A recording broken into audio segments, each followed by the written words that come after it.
ಈಗ ಗಾಳಿಯ ಘಟಕಗಳು ತಿಳಿಯೋಣ. ನೈಟ್ರೋಜನ್ 78%, ಆಕ್ಸಿಜನ್ 21%, ಕಾರ್ಬನ್ ಡೈಆಕ್ಸೈಡ್ 0.04%, ಹೊಗೆ ಧೂಳಿನ ಕಣಗಳು, ನೀರಾವಿ ಜಡ ಅನಿಲ 0.96%. ಗಾಳಿಗೆ ತೂಕವಿದೆ. ಬೇಕಾಗುವ ಸಾಮಗ್ರಿಗಳು: ಬಲೂನುಗಳು, ಭಾರ, ಕಡ್ಡಿ. ಒಂದು ಉದ್ದದ ಕಡ್ಡಿಯೊಂದನ್ನು ತೆಗೆದುಕೊಳ್ಳಬೇಕು. ಕಡ್ಡಿಯನ್ನು ತುದಿಗೆ ಗಾಳಿ ತುಂಬಿದ ಬಲೂನನ್ನು ಕಟ್ಟಬೇಕು. ಇನ್ನೊಂದು ತುದಿಗೆ ಗಾಳಿ ಇಲ್ಲದ ಬಲೂನನ್ನು ಕಟ್ಟಬೇಕು. ಕಡ್ಡಿಯ ಮಧ್ಯದಲ್ಲಿ ದಾರವನ್ನು ಕಟ್ಟಿ ನೇರವಾಗಿ ಹಿಡಿಯಬೇಕು. ಗಾಳಿ ತುಂಬಿದ ಬಲೂನು ಕೆಳಗೆ ಹೋಗುತ್ತದೆ, ಗಾಳಿ ಇಲ್ಲದ ಬಲೂನು ಮೇಲೆ ಬರುತ್ತದೆ. ಇದರಿಂದ ಗಾಳಿಗೆ ತೂಕವಿದೆ ಎಂಬುದನ್ನು ತಿಳಿಯಬಹುದು. ನಾನು 6ನೇ ತರಗತಿಯಲ್ಲಿ ಓದುತ್ತಿದ್ದೇನೆ.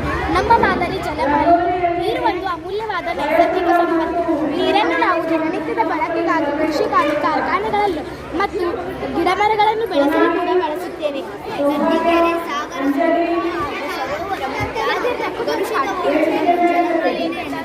ಜಲಮಾಲಿನ್ಯಕ್ಕೆ ಕಾರಣಗಳು: ಕಾರ್ಖಾನೆಗಳು ಬಿಡುವ ರಾಸಾಯನಿಕ ವಸ್ತುಗಳಿಂದ ನೀರು, ಕೃಷಿಗಾಗಿ ಬಳಸುವ ಕೀಟನಾಶಕ ಹೊರಗಡೆಯಿಂದ ಮತ್ತು ಪ್ಲಾಸ್ಟಿಕ್ಗಳ ಎಸೆತಗಳಿಂದ ನೀರು ಮಲಿನಗೊಳ್ಳುತ್ತದೆ. ದನಕರಗಳನ್ನು ತೊಳೆಯುವುದರಿಂದ ನೀರು ಮಲಿನಗೊಳ್ಳುತ್ತದೆ.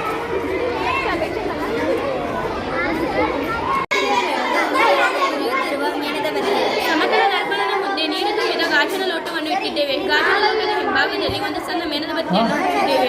ಈಗ ಸಮತಲ ದರ್ಪಣದಲ್ಲಿ ಪ್ರತಿಬಿಂಬವು ನೋಡುವಾಗ ನೀರಿನಲ್ಲಿ ಉಳಿದಂತೆ ಕಾಣುತ್ತಿದೆ.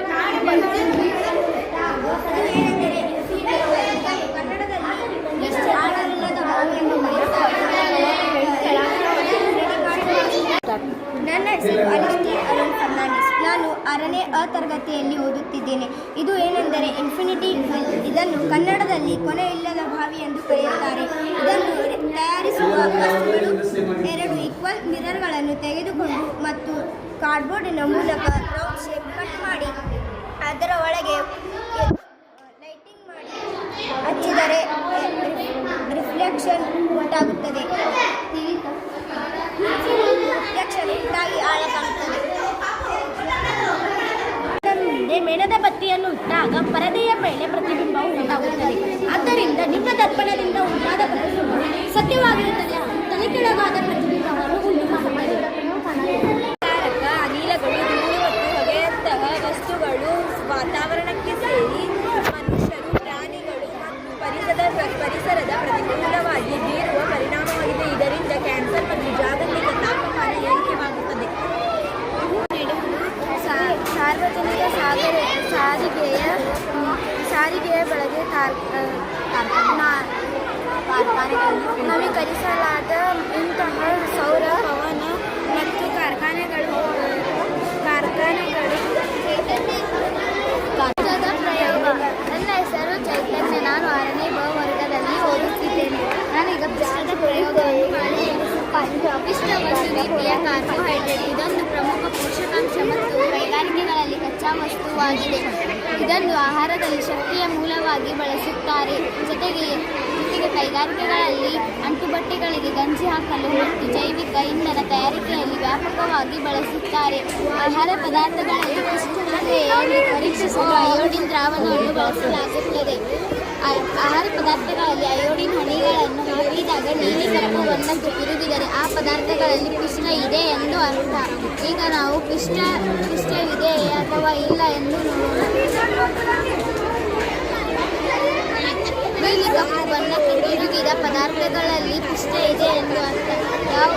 ನೀಲಿ ಕಪ್ಪು ಬಣ್ಣಕ್ಕೆ ತಿರುಗದಿದ್ದ ಪದಾರ್ಥಗಳಲ್ಲಿ ಪಿಷ್ಟ ಇಲ್ಲ ಎಂದು ಉಂಟಾದ ಪ್ರತಿಬಿಂಬವು ಪರದೆಯ ಮೇಲೆ ಪಡೆಯಲು ಸಾಧ್ಯವಾಗುವುದಿಲ್ಲ. ಮೇಣದ ಬತ್ತಿಯ ಬೆಳಕು ಕಾಣುತ್ತಿದೆ ಹೊರತು ಪರದೆಯ ಮೇಲೆ ಪ್ರತಿಬಿಂಬವು ಕಾಣುತ್ತಿಲ್ಲ. ಆದ್ದರಿಂದ ಸಮತಲ ದರ್ಪಣದಿಂದ ಉಂಟಾದ ಪ್ರತಿಬಿಂಬವು ಮುಖ್ಯವಾಗಿರುತ್ತದೆ. ನಾವು ತೆಗೆದುಕೊಂಡ ವಿಷಯ ತಾಮ್ರ. ತಾಮ್ರವು ಆರೋಗ್ಯದ ಸೂಪರ್ ಹೀರೋ. ಯಾರಿಗೆ ತಾನೇ ಗೊತ್ತಿಲ್ಲ ತಾಮ್ರವು ಮಾನವೀಕೃತ ಮೊದಲ ಲೋಹಗಳಲ್ಲಿ ಒಂದಾಗಿದೆ. ಇದು ಕೇವಲ ಒಂದು ಲೋಹವಲ್ಲ. ತಾಮ್ರವು ನಮ್ಮ ಆರೋಗ್ಯವನ್ನು ಕಾಪಾಡುವ ಮ್ಯಾಜಿಕ್ ಡಾಕ್ಟರ್.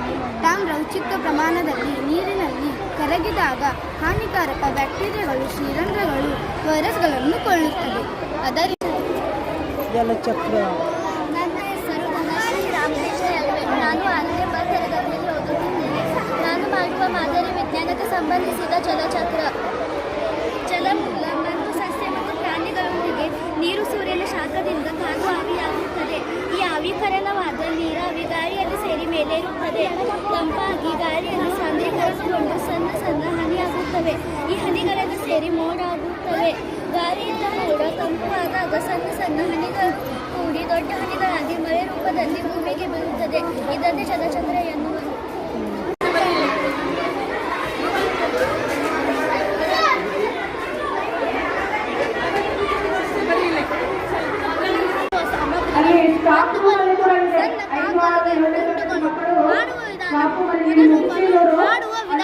ಮೊದಲು ಬಲೂನನ್ನು ಊದಿಕೊಳ್ಳಿ. ನಂತರ ಒಣ ಕೂದಲಿಗೆ ಅಥವಾ ಉಣ್ಣೆಯ ಬಟ್ಟೆಗೆ ಚೆನ್ನಾಗಿ ಒರೆಸಿ. ನಂತರ ಬಲೂನನ್ನು ಸಣ್ಣ ಕಾಗದ ತುಂಡುಗಳ ಹತ್ತಿರ ತಂದು ಹಿಡಿಯಬೇಕು. ಆಗ ಬಲೂನಿಗೆ ಸಣ್ಣ ಕಾಗದ ತುಂಡುಗಳು ಅಂಟಿಕೊಳ್ಳುತ್ತವೆ. ಒಣ ಕೂದಲಿಗೆ ಒರೆಸಿದಾಗ ಸ್ಥಾಯಿ ವಿದ್ಯುತ್ ಉಂಟಾಗುತ್ತದೆ. ನನ್ನ ಹೆಸರು ಪ್ರೀತಮ್ ಪಂಚಮ್ ಪಟೇಲ್. ನಾನು 6ನೇ ತರಗತಿಯಲ್ಲಿ ಓದುತ್ತಿದ್ದೇನೆ. ನಾನು ಆಯ್ದುಕೊಂಡ ಪ್ರಾಜೆಕ್ಟ್ ಹೈಡ್ರಾಲಿಕ್ ಕ್ರೇನ್ ಮಾಡೆಲ್. ಇದರ ಉಪಯೋಗ ಇದನ್ನು ನಾನು ಹೇಗೆ ಮಾಡಿದ್ದೇನೆ ಎಂದು ದವಾಖಾನೆಯಲ್ಲಿ ಬಳಸುವ ಸಿರಿಂಜ್ ಹಾಗೂ ಸಲೈನ್ ಪೈಪ್ನಿಂದ ಮಾಡಿದ್ದೇನೆ. ಇದರ ಉಪಯೋಗ ನಾವು ಗುಂಡಿಯಲ್ಲಿ ಬಿದ್ದ ಭಾರವಾದ ವಸ್ತುಗಳನ್ನು ಎತ್ತಬಹುದು ಮತ್ತು ಇದನ್ನು ನಾವು ವಾಹನಗಳನ್ನು ಇಂಪೋರ್ಟ್ ಮಾಡಲು ಬಳಸುತ್ತಾರೆ ಮತ್ತು ಆಕ್ಸಿಡೆಂಟ್ ಆದಲ್ಲಿ ನಾವು ವಾಹನಗಳನ್ನು ಎತ್ತಬಹುದು. ಇದನ್ನು ನಾವು ಚಿಕ್ಕದಾಗಿ ನಿರ್ಮಿಸಿದ್ದೇವೆ. ಇದನ್ನು ನಾವು ದೊಡ್ಡದಾಗಿ ನಿರ್ಮಿಸಿದರೆ ಬಿಲ್ಡಿಂಗ್ಗಳ ಮೇಲೆ ದೊಡ್ಡದಾಗಿ ನಿರ್ಮಿಸಿದರೆ ಲಿಫ್ಟ್ ಮುಖಾಂತರ ಮೇಲೆ ಕೆಳಗೆ ಹೋಗಲು ಸುಲಭವಾಗುತ್ತದೆ. ಸೂರ್ಯಶಕ್ತಿಯಿಂದ ಸೌರ ದೀಪ, ಸೌರ ಒಲೆ, ಸೌರ ಕುಕ್ಕರ್, ಸೌರ ಜಲತಾಪಕ ಇನ್ನು ಮುಂತಾದ ಸಾಧನಗಳನ್ನು ಬಳಸುವುದರಿಂದ ಪರಿಸರಕ್ಕೆ ಯಾವುದೇ ಹಾನಿಯಾಗುವುದಿಲ್ಲ ಎನ್ನುವುದು ಪರಿಸರ ಸ್ನೇಹ ವಿಧಾನವಾಗಿದೆ. ನನ್ನ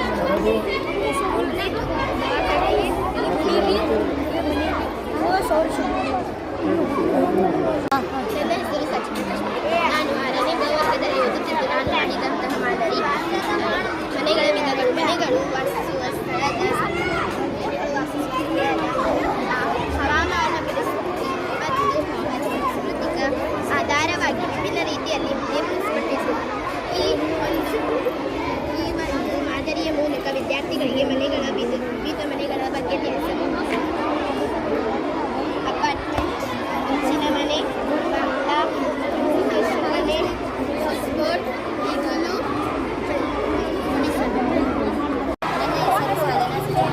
ನಾನು 6ನೇ ತರಗತಿಯಲ್ಲಿ ನನ್ನ ಮಾದರಿ ಸಿರಿಧಾನ್ಯಗಳು.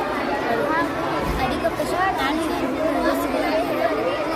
ನಾನು ಅಧಿಕ ಪೋಷಕಾಂಶಗಳನ್ನು ಅದೇ ರೀತಿಯಾಗಿ ಪೋಷಕಾಂಶಗಳನ್ನು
ಇರುತ್ತದೆ, ಅದನ್ನು ದ್ರವ್ಯ ಎನ್ನುವರು. ದ್ರವ್ಯದ ಘನಸ್ಥಿತಿಯನ್ನು ಘನವಾಗಿ ಒತ್ತೊತ್ತಾಗಿ ಜೋಡಿಸಲಾಗಿದೆ. ಉದಾಹರಣೆಗೆ ಕಲ್ಲು, ಪೆನ್ಸಿಲ್, ಸರಳವಾಗಿ ಜೋಡಿಸಲಾಗಿದೆ. ಉದಾಹರಣೆ ನೀರು, ಹಾಲು, ಎಣ್ಣೆ. ಅನಿಲ ಸ್ಥಿತಿಯಲ್ಲಿ ಕಣಗಳು ರೀತಿಯಾಗಿರುತ್ತವೆ, ಅಂದರೆ ಸ್ವತಂತ್ರವಾಗಿರುತ್ತವೆ. ಉದಾಹರಣೆಗೆ ಗಾಳಿ, ಹೊಗೆ, ಸಿಲಿಂಡರ್ ಒಳಗಿನ ಗ್ಯಾಸ್ ಇದ್ದಾಗ ವಿಕರ್ಷಿಸುತ್ತವೆ. ಅಂಟುಕೊಳ್ಳೋದಿದೆ ಜಾತಿ ಧ್ರುವ ಮಾಡತ್ತೆ ನೋಡಿ. ಒಂದು ಉತ್ತರ ಧ್ರುವ, ಒಂದು ದಕ್ಷಿಣ ಧ್ರುವ ಮಾಡ್ತಾರೆ.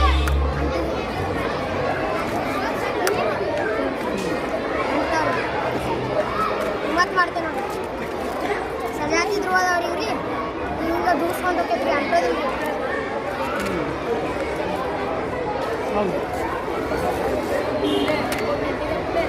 ಚಲೋ ಮಾಡ್ಯಾರಲ್ಲ, ಚಲೋ ಬೇಕಾಗುವ ಸಾಮಗ್ರಿಗಳು ಕಲ್ಲು, ದಾರ, ತಟ್ಟೆ, ಗಾಜಿನ ಲೋಟ, ನೀರು. ಮಾಡುವ ವಿಧಾನ: ಒಂದು ಗಾಜಿನ ಲೋಟವನ್ನು ತೆಗೆದುಕೊಂಡು ಅದರ ಗಂಟೆ ಪೂರ್ತಿ ನೀರು ತುಂಬಿ ತಟ್ಟೆಯ ಮೇಲಿಡಬೇಕು. ನಿಧಾನವಾಗಿ ಗಟ್ಟಿದ ಕಲ್ಲನ್ನು ಗಾಜಿನ ಲೋಟದಲ್ಲಿ ಇಡಬೇಕು. ಆಗ ಲೋಟದಿಂದ ನೀರು ಹೊರಚೆಲ್ಲುತ್ತದೆ. ಇದರಿಂದ ನಮಗೆ ದ್ರವ್ಯವು ಸ್ಥಳವನ್ನು ಆಕ್ರಮಿಸುತ್ತದೆ ಎಂಬುದು ತಿಳಿಯುತ್ತದೆ. ಒಂದು ದ್ರವ್ಯವು ಆಕ್ರಮಿಸುವ ಸ್ಥಳವನ್ನು ಮತ್ತೊಂದು ದ್ರವ್ಯವು ಆಕ್ರಮಿಸಲು ಸಾಧ್ಯವಿಲ್ಲ. ಉತ್ತಮ ಆಹಾರ ಗುಣಮಟ್ಟ ಆಹಾರವನ್ನು ತಯಾರಿಸುವುದು.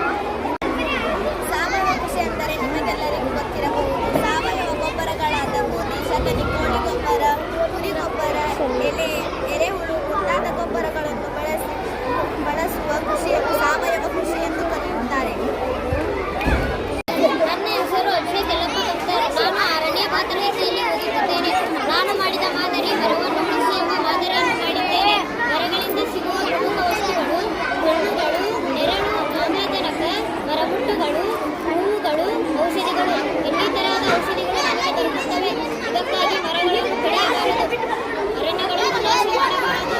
ಅದರಿಂದ ಮರಗಳನ್ನು ರಕ್ಷಿಸಬೇಕು. ನನ್ನ ಹೆಸರು ಪ್ರಜ್ವಲ್ ನಾಗೇಶ್. ನಾನು 6ನೇ ತರಗತಿಯಲ್ಲಿ ಓದುತ್ತಿದ್ದೇನೆ.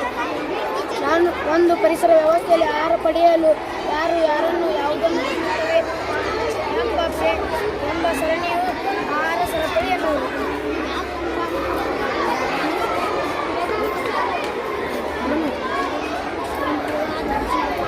ಒಂದ್ಸಲ ಸೈನ್ಸ್ ಇದಕ್ಕೆ ಮಾಡಿ ಕಳಿಸಿದ್ದು. 6ನೇ ತರಗತಿಯಲ್ಲಿ ಓದುತ್ತಿದ್ದೇನೆ. ಇದರಲ್ಲಿ ಬಳಸಿದ ವಸ್ತುಗಳು ಡಿಸಿ ಮೋಟಾರ್, ಕಾರ್ಡ್ಬೋರ್ಡ್, ಬ್ಲೇಡ್ಗಳು, ತಂತಿಗಳು, ಕಂಬ, LED ಬಲ್ಬ್. ಗಾಳಿ ಯಂತ್ರವು ಗಾಳಿ ಬೀಸಿದಾಗ ತುದಿಗಳು ತಿರುಗುವಂತೆ. ಆದರೆ ಈ ಮಾದರಿಯಲ್ಲಿ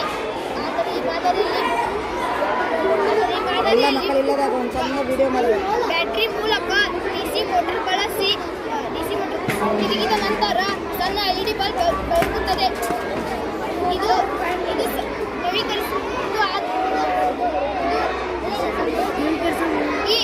ಈ ಮಾದರಿಯಲ್ಲಿ ಗಾಳಿಯ ಚಲನ ಶಕ್ತಿಯನ್ನು ಮತ್ತು ಯಾಂತ್ರಿಕ ಶಕ್ತಿಯನ್ನಾಗಿ ಮತ್ತು ನಂತರ ವಿದ್ಯುತ್ ಶಕ್ತಿಯನ್ನಾಗಿ ಪರಿವರ್ತಿಸಿದೆ. ತುದಿಗಳು ತಿರುಗಿದಾಗ ನಾನು 6ನೇ ತರಗತಿಯಲ್ಲಿ ಓದುತ್ತೇನೆ. ನಾನು ತೆಗೆದುಕೊಂಡ ಮಾದರಿ ಹೆಸರು ಹೈಡ್ರಾಲಿಕ್ ಮಾಡೆಲ್ ಟ್ರೈನ್. ಇದರಿಂದ ನಾವು ಒಜ್ಜೆ ಸಾಮಾನುಗಳನ್ನು ಎತ್ತಬಹುದು. ಇದಕ್ಕೆ ಮಾಡಲು ಬೇಕಾದ ಸಾಮಾನುಗಳು 2 ಪೈಪುಗಳು ಮತ್ತು ಬ್ಯಾಟರಿಗಳಲ್ಲಿ, ಕಾಲುಗಳಲ್ಲಿ ದೊಡ್ಡ ದೊಡ್ಡ ಬಡ್ಡಿಗಳಿದ್ದಾಗ ಒಂದು ಬದಿಯಿಂದ ಇನ್ನೊಂದು ಬದಿಗೆ ಸಾಗಿಸಬಹುದು. ಮತ್ತು ಸೇತುವೆಗಳನ್ನು ಕಾಡುಗಳಲ್ಲಿ ದೊಡ್ಡ ದೊಡ್ಡ ಬಡ್ಡಿಗಳಿದ್ದಾಗ ಒಂದು ಬದಿಯಿಂದ ಇನ್ನೊಂದು ಬದಿಗೆ ಸಾಗಿಸಬಹುದು. ಮತ್ತು ದೊಡ್ಡ ದೊಡ್ಡ ಬೆಳೆ ಕಟ್ಟುವಾಗ ದೊಡ್ಡ ಕಬ್ಬಿಣದ ಕಂಬಗಳು ಮತ್ತು ರಾಡ್ಗಳಿದ್ದಾಗ ಒಂದು ಬದಿಯಿಂದ ಇನ್ನೊಂದು ಬದಿಗೆ ಸಾಗಿಬಹುದು. ಇದರಿಂದ ಎಲ್ಲರ ಜನರಿಗೆ ಮಾಡಲು ಸುಲಭವಾಗಿದೆ. ತೋರಿಸಿ.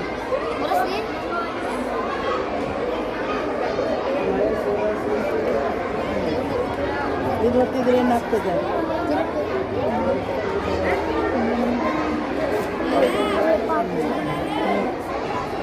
ಬೇಕಾಗುವ ಸಾಮಗ್ರಿಗಳು: 2 ಗ್ಲಾಸ್ ನೀರು, ಉಪ್ಪು, 2 ಮೊಟ್ಟೆ,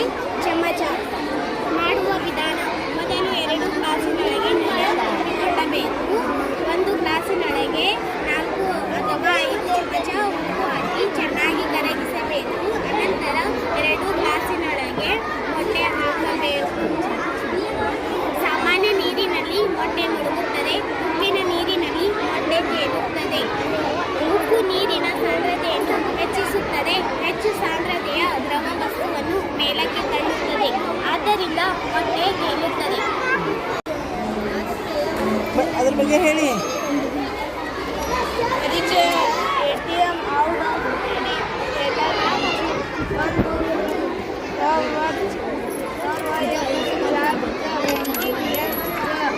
ಇದನ್ನು 1967ರಲ್ಲಿ ಶೆಪರ್ಡ್ ಬ್ರೌನ್ ಕಂಡುಹಿಡಿದವರು. ಇದರ ಮೂಲಕ ನಾವು ಬ್ಯಾಂಕಿಗೆ ಹೋಗದೆ ಹಣ ತೆಗೆಯಬಹುದು ಮತ್ತು ಇತರೆ ಬ್ಯಾಂಕಿಂಗ್ ಸೇವೆಗಳು ಪಡೆಯಬಹುದು. ನೀರು ಮತ್ತು ಸಾಬೂನು ದ್ರಾವಣದಲ್ಲಿ ಹಾಕಿದರೆ ಮಿಕ್ಸ್ ಆಗೋದು. ಏನಾಗಿದೆ? ಮಿಕ್ಸ್ ಆಗೋದು. ಮಿಕ್ಸ್ ಆಗೋದು. ಮತ್ತು ಇದು ನೀರು ಮತ್ತು ಸಾಬೂನು ಇದು ಎಣ್ಣೆ ರೀತಿ ಮಿಕ್ಸ್ ಆಗೋದು. ಒಂದು ಗ್ಲಾಸಿನ ಲೋಟವನ್ನು ತೆಗೆದುಕೊಳ್ಳಬೇಕು. ಒಂದು ಪ್ಲೇಟನ್ನು ನೀರಿನ ಮೇಲೆ ಸಮನಾಗಿರವಾಗಿ ಬ್ಲೇಡ್ನ ರಾಶಿ ಒಂದೇ ಇದ್ದರೂ ಸಮಾನಾಂತರವಾಗಿ ಇರಿಸಿದಾಗ ತೇಲಿ ಪಾತಾಳಿಗೆ ನಮವನ್ನು ಇರಿಸಿದಾಗ ಅದು ಮುಗಿಯುತ್ತೆ.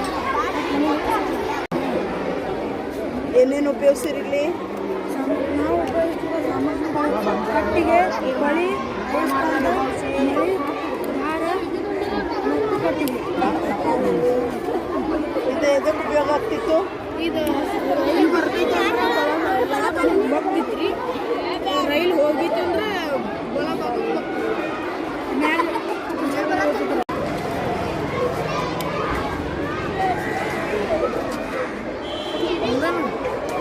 Water dam.